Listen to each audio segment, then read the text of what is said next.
Notre dernier invité pour ce soir, c'est un héros du football français. Il nous a fait l'immense plaisir d'accepter une invitation pour ce soir. Il va nous parler d'une cause importante. C'est l'un des artisans de la victoire des Bleus en Coupe du Monde en 98. Sans ses 2 buts contre la Croatie en demi-finale, on n'aurait jamais battu le Brésil 3-0 en finale. Hein, c'est mathématique. Champion d'Europe en 2000, champion d'Italie avec Parme, avec la Juventus de Turin ensuite, où il évoluait encore cette saison. C'est l'un des tout meilleurs défenseurs au monde. Il a accepté d'ailleurs de revenir chez les Bleus suite au retour de Zinedine Zidane. Vous avez bien sûr reconnu déjà Lilian Thuram. Avant de partir, hop là, déjà tout le monde va applaudir. Ah bah voilà. C'est ça les héros. Attendez, ils n'ont pas encore gagné. Avant de partir à la conquête d'un nouveau titre en Allemagne, Lilian Thuram a accepté de venir chez nous pour parler football, mais surtout pour parler du combat qu'il mène contre la drépanocytose. C'est une maladie que je ne connaissais pas bien. On va en savoir un peu plus avec lui. Il y aura une grande journée samedi 20 mai prochain et un concert à 20h. On va rentrer dans le détail dans un instant, mais applaudissez puisque vous en avez envie. Lilian Thuram.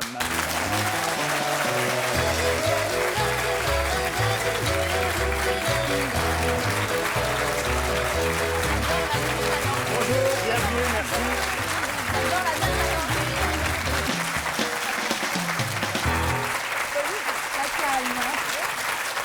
Parlons d'abord de cette cause que vous êtes venu défendre ici sur ce plateau. C'est d'autant plus formidable que vous veniez défendre ces causes. Je le dis parce que c'est assez rare. Vous n'avez pas de livre à vendre, vous n'êtes pas venu pour dire j'ai un bouquin, j'ai ceci, j'ai cela. Vous êtes venu vraiment pour faire profiter cette association qui combat contre une maladie que je ne connaissais pas et dont vous allez nous parler. C'est une maladie génétique héréditaire qui touche les globules rouges du sang. Ça, je l'ai appris depuis ce matin. Et le nom alors, de cette maladie, c'est pas facile à dire, c'est la drépanocytose. C'est ça ? La drépanocytose. Alors, de quoi il s'agit ? Écoutez, en fait, c'est une maladie qui est mal connue, je dirais, parce que ce qui est aberrant quand même, c'est la maladie la plus importante génétiquement parlant en France. Il y a 15 000 malades, et je dirais que la plupart des gens ne connaissent pas cette maladie. Et ne connaissant pas cette maladie, je crois que quelque part, ceux qui sont malades sont dans une souffrance de plus, parce qu'en fait, ils ne se sentent pas soutenir.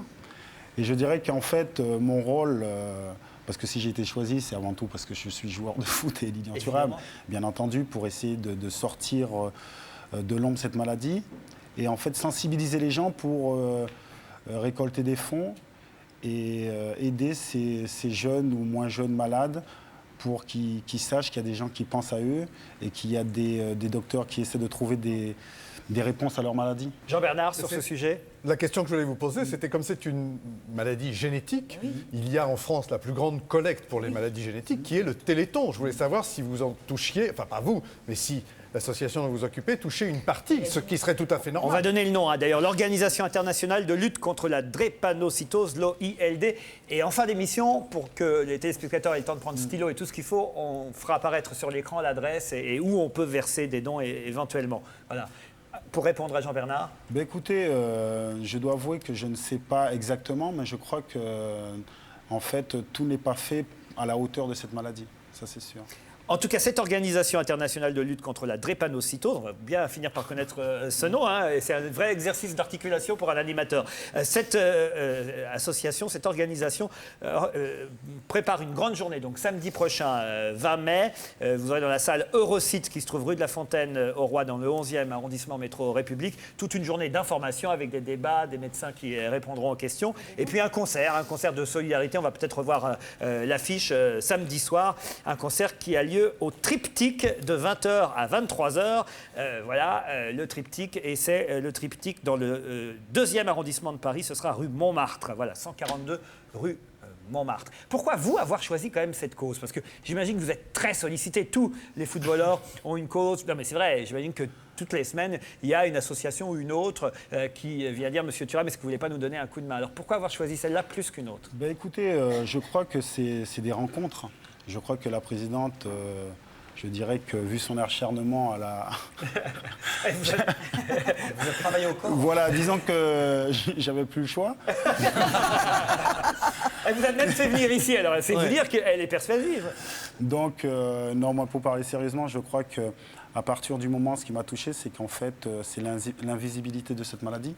Parce que c'est vrai que... Parle pas oui, voilà, quand elle est venue me voir, je dois avouer, quand elle m'a dit le nom, je me suis dit la même chose. J'ai dit, mais attendez, je ne connais pas cette maladie. Et donc, petit à petit, je me suis informé. Et comme, je dirais, malheureusement, heureusement, les joueurs de foot ont un rôle assez important dans la société, je pense que c'est la moindre des choses que je mette mon image pour cette cause. Alors l'OILD, vous avez vu s'inscrire les coordonnées, mais il y a encore un numéro de téléphone que je peux redonner, c'est le 01 49 01 13 54, je répète une fois, 01 49 01 13 54. On va vous parler football quand même, évidemment, c'est bien normal. Raymond Domenech a donné sa sélection. Vous êtes capable de dire Raymond Domenech ? Oui, quand même. Non, parce qu'on lit dans des tas de magazines, des tas de journaux, dans le journal L'Équipe, que certains joueurs de l'équipe de France de foot ne prononcent jamais son nom, disent le sélectionneur, le boss, mais qui ne veulent pas dire le nom Raymond Domenech. Non, mais en fait, non, mais c'est assez simple. Généralement, vous commencez très petit à jouer au foot et votre entraîneur, vous l'appelez entraîneur ou coach. Ouais. Donc, c'est la suite logique des choses. Je veux dire, quand je dois l'appeler, je l'appelle coach. Et donc le sélectionneur s'appelle Coach. Je crois que j'ai posé la bonne question. Dis-le-moi. C'est pas possible, il y a un code entre vous, il y a une amende. Je suis sûre que si vous prononcez le nom en public, vous devez payer. Il y a Je suis quelque sûr de chose. ça aussi. Ah ouais, il y a quelque chose. Il y a un gage. Ah si. Oui, il y a quelque chose. Question suivante. D'accord. Non, je suis dans le jeu, mais c'est vrai que non, il n'y a pas de gage. Les deux nouveaux qui ont été sélectionnés, vous les connaissez bien. Vous êtes heureux de leur arrivée. Franck Ribéry, le Marseillais, et le joueur dont j'espère que je ne vais pas écorcher le nom, Chimkumba, qui vient du Havre et qui joue maintenant. Chimbonda, voilà, qui vient du Havre et qui joue maintenant en Angleterre. Vous les connaissez? Vous avez joué avec eux ou contre eux déjà, rencontrés sur un terrain? Non, en fait, je ne les connais pas. J'ai jamais joué contre Chibonda, bien qu'il habite aux Antilles, le village près de chez moi, à Port-Louis. Laurent, juste un petit mot à propos de Chimbonda, parce que ça rejoint votre combat. Si j'étais extrêmement cynique, je pourrais dire à quelque chose malheur est bon, il a été élu meilleur arrière droit d'Angleterre, il jouait en France, il jouait à Bastia, et il a quitté Bastia à cause des insultes racistes. On le traitait de tous les noms, on lui crachait dessus, enfin pas tout le monde, mais quelques supporters, on faisait des bruits de singe quand il jouait. Qu'est-ce que vous allez lui dire à ce propos-là, parce que c'était un de vos combats, quand il va arriver, quand vous allez le rencontrer en équipe de France? D'autant que ça arrive régulièrement en Italie, dans les stades italiens où vous jouez.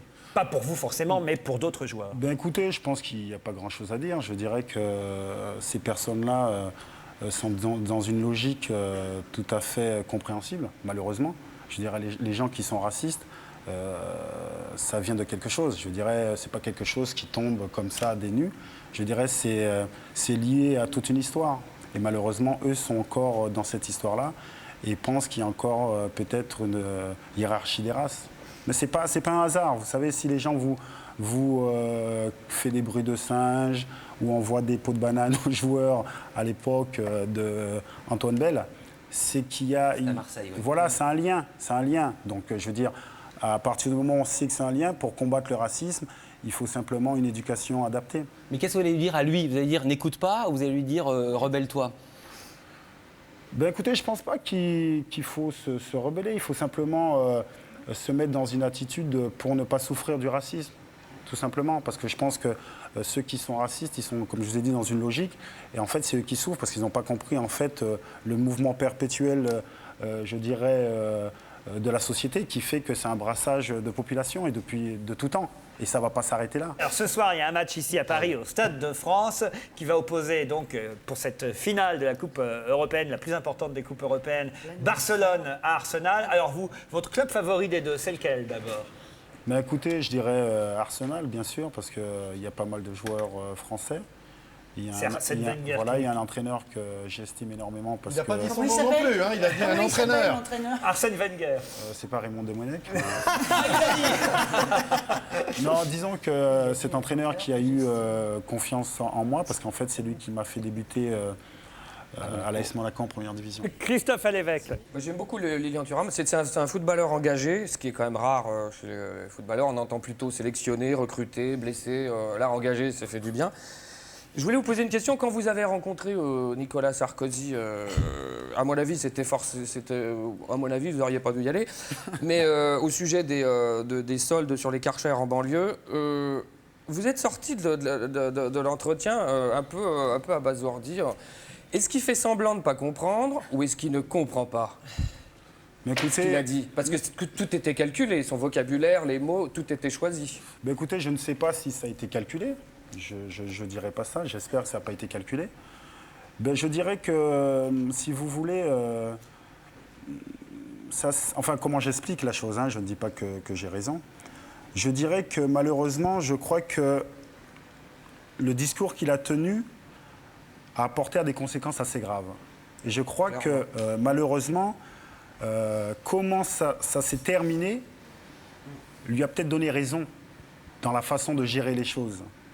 C'est-à-dire que peut-être dans un moment, il y a un moment de fragilité, mais je crois que la population ne connaissant pas exactement ce qui se passe dans les banlieues, le reste a eu tellement peur que quelque part, il fallait quelqu'un pour les rassurer.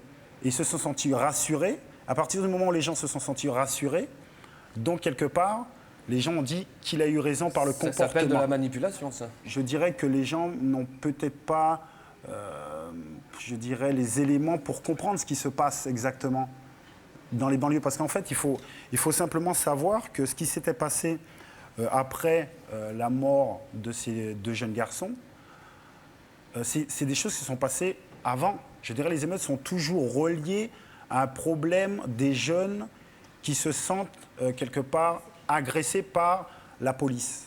Ça, il faut le savoir, ça. Je crois qu'il faut savoir que ça a toujours été comme ça. Et les gens n'ont pas compris, je crois. Elsa Fayer. Mais qu'est-ce que vous lui avez dit à Sarkozy? Moi, c'est ça qui m'intéresse. Non, mais on a discuté de tout et de rien, de tout ça. Mais tranquillement, parce que je pense qu'il est important que quand quelqu'un vous demande de parler, c'est bien, parce qu'on apprend et on échange. Mais je dirais qu'en fait, il y a le grand problème, c'est qu'il y a une incompréhension des gens. Parce qu'en fait, on a tendance à se croiser, mais à ne pas se connaître, à ne pas savoir exactement ce que l'autre vit. Donc c'est pour ça que parfois, on ne comprend pas ce qui se passe. On ne comprend pas. Et je dirais, c'est pour ça qu'il faut apprendre à connaître l'autre. Et qu'est-ce que vous suggérez? Bon, déjà, essayer de comprendre exactement ces jeunes, parce que je crois qu'il y a beaucoup d'appels. On voit que, par exemple, il y avait eu dernièrement tout un discours autour des chansons de rap qui véhiculaient de la haine. Mais il faut savoir qu'en fait, il y a beaucoup de demandes d'amour. Vous voyez, parce qu'en fait, on se pose la question, est-ce que les gens qui habitent en banlieue aiment la France? Mais bien sûr qu'ils aiment la France.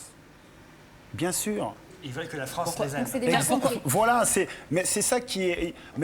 on leur dit, mais attendez, si vous voulez, retournez chez vous maintenant. C'est la Lilian, France. juste Nous sommes français. juste un vous voyez mot ce que à je veux ce dire? propos. Pardon. Et je crois que c'est ce que les gens ne comprennent pas. C'est-à-dire que quand, par exemple, vous faites tout ce qu'il faut faire pour essayer de vous intégrer, que vous allez à l'école, que vous apprenez, et que vous sentez qu'il y a une incompréhension encore, vous dites, mais attendez, qu'est-ce qu'il faut que je fasse? Lilian, Qu'est-ce qu'il faut que je fasse?